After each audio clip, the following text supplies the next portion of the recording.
எடுத்துக்காட்டு அடுத்த சமுக்கு வரலாம். எக்ஸாம்பிள் 1.9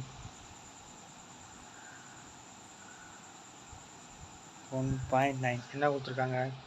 எஃப் ஆஃப் எக்ஸ்ன்னு சொல்லிட்டு அவங்க ஒரு ஃபார்முலா கொடுத்துருக்காங்க. எனக்கு கொடுக்கப்பட்டது எனில் எஃப் ஆஃப் ஒன்னையும் எஃப் ஆஃப் எக்ஸ் ப்ளஸ் 2 அதையும் F of X plus F1 ஆகியவற்றை காண்க அப்படின்னு சொல்லி கொடுத்துருக்காங்க.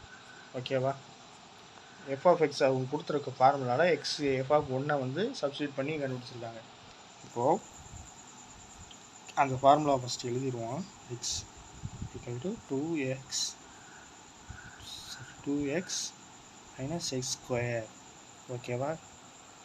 ஃபஸ்ட்டு எஃப் ஆஃப் ஒன்று கொடுத்துருக்காங்களா? இப்போ அதில் அப்படியே 2xக்கு பதிலாக அந்த எக்ஸ்க்கு பதிலாக 2xக்கு பதிலாக எஃப்ஐ சப்ஸ்டியூட் பண்ணுவோமா? 1 மைனஸ் அந்த எக்ஸுக்கு பதிலாக 1 ஸ்கொயர். இப்போ ஆன்சர் கண்டுபிடிங்க. இப்போ 2 × 2 மைனஸ் 1 ஸ்கொயர் பண்ணால் 1 ஈக்குவல் டு 2 - 1 1. அவ்வளோதான். ஓகேவா? ரெண்டாவது X equal to X plus 1 புரிஞ்சுக்காங்களா? இப்போது இது கொஞ்சம் யோசிக்கிறது கொஞ்சம் டிஃபிகல்ட்டாக இருக்கும். கவனிங்க, நல்லா கவனிங்க. எஃப் ஆஃப் எக்ஸ்ன்னு எழுதுறதுக்கு பதிலாக இதில் எக்ஸோட வேல்யூ என்ன கொடுத்துருக்காங்க? எக்ஸ் ப்ளஸ் 1 கொடுத்துருக்காங்களா? ஈக்குவல் டு இங்கே என்ன 2x மைனஸ் எக்ஸ் ஸ்கொயர் கொடுத்துருக்காங்களா? 2 எழுதிட்டு எக்ஸுக்கு பதிலாக என்ன எழுதணும்? X plus 1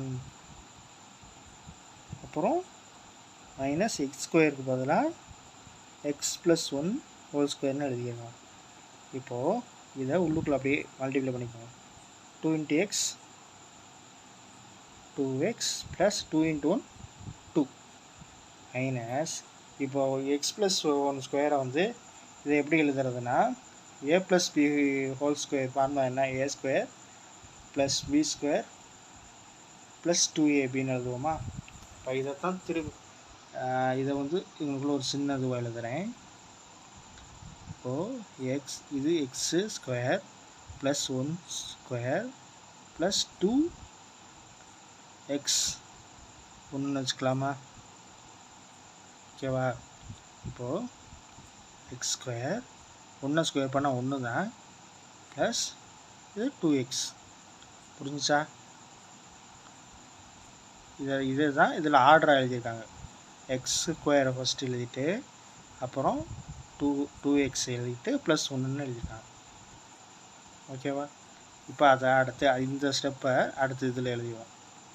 2x plus 2 minus இதை அப்படி எழுதிடும். X square plus 2x plus 1.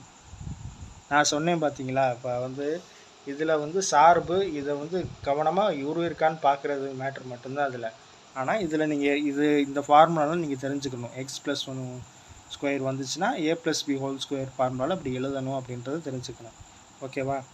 இப்போது இதில் வந்து இந்த மைனஸை வந்து இதுக்குள்ளே இன்ட்டு பண்ணி விட்றோம். அதாவது ப்ளஸ்ஸாக இருக்கிறத மைனஸ் ஆக்கிறோம், மைனஸாக இருக்கிறது ப்ளஸ் ஆக்கிறோம். இப்போ ஏன்னா இது ரெண்டையும் மெர்ஜ் ஆக்கணும். 2x ப்ளஸ் 2 இதை மைனஸை கொண்டு போயிட்டு minus X square minus 2x minus 1 மாற்றிடுறோம். இந்த மைனஸ் அப்படியே உள்ளுக்குள்ளே இது பண்ணிடுறோம். ஈக்குவல் டு இந்த ப்ளஸ் 2xையும் மைனஸ் 2xையும் அடிச்சிடுறோம். அப்புறம் 2ல் ப்ளஸ் 2லையும் மைனஸ் 2 2ல் 1 போச்சுன்னா என்ன? 1. அப்போது பேலன்ஸ் என்ன இருக்குது? மைனஸ் எக்ஸ் ஸ்கொயர் இது மைனஸ்ஸு இது ப்ளஸ்ஸு. ஓகேவா? அப்போ ப்ளஸ் 2 தான் இருக்கும். Plus 1 answer minus X square plus 1. ஓகேவா? என்ன கொடுத்துருக்காங்க ஆன்சர்? அதே தான். இப்போ இதில் பார்த்தீங்கன்னா இந்த இது எழுதிட்டு அடுத்த ஃபார்முலா கொடுத்துருக்க மாட்டாங்க. இப்போ எக்ஸ் ப்ளஸ் நம்ம ஸ்கொயரில் பிரித்தோம் பார்த்தீங்களா? இப்போ இது பிரித்து எழுதணும் பார்த்தீங்களா? இது வந்து எக்ஸாம்பிளாக கொடுத்துருக்க மாட்டாங்க. டேரெக்டாக எடுத்து இப்படி பிரித்து எழுதி விட்ருவாங்க. உங்களுக்கு கன்ஃபியூஸ் ஆகிடும். ஓகேவா?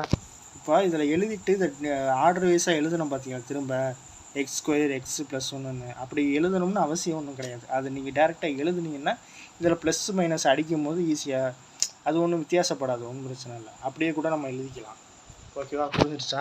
டவுட்டாக இருந்தால் கமெண்ட் பண்ணுங்கள், நான் உங்களுக்கு சொல்லித்தரேன். இப்போது அதுதான் இப்போ இதில் நம்ம பிரித்து எழுதுகிறோம்ல, அதுதான் பிரித்து எழுதியிருக்காங்க. இதை எழுதிட்டு இதை எப்படி இந்த இது வந்துச்சுன்றது உங்களுக்கு தெரியாது. அதுதான் நான் இப்போ சொல்லியிருக்கேன். இந்த மைனஸாக ஒவ்வொன்றோட இன்ட்டு பண்ணிகிட்ருக்கோம். ஓகேவா? இப்போ அடுத்த சம் பார்க்கலாமா? தேர்டு சம்மு எடுத்து எழுதுவோம். ஓகே, தேர்டு வந்து ரொம்ப கஷ்டம்லாம் கிடையாது, ரொம்ப ஈஸி. இப்போ தேர்டில் என்ன கொடுத்துருக்காங்கன்னா f(x) + f(1) கொடுத்துருக்காங்க. ஓகேவா? f(1) ஒன்று கண்டுபிடிச்சிருக்கோம், f(x) + f(1) கொடுத்துருக்காங்க. ஓகேவா?